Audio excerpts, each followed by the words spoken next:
Peoples party نون league نے برسوں کی سیاست اور غلطیوں سے سیکھ کر جو میثاق جمہوریت کیا، اس کا فائنل آؤٹ کم جسٹس امین الدین خان ہیں۔ جمہوری کریڈینشیلز رکھنے والی جماعتوں کا انتخاب ان کی دوراندیشی بتا رہا ہے۔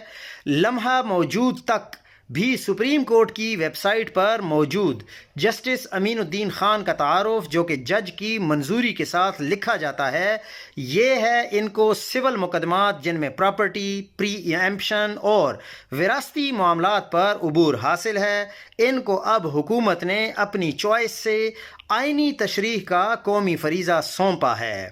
جس میثاق جمہوریت کے تحت آئینی عدالت بنائی گئی اور جسٹس امین الدین حکومت کا انتخاب ٹھہرے، اس کی ایک شک یہ بھی تھی کہ دونوں جماعتیں ہارس ٹریڈنگ کا حصہ نہیں بنیں گی۔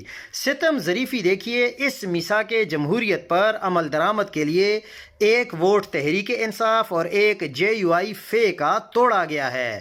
سچ کہا تھا، جمہوریت بہترین انتقام ہے۔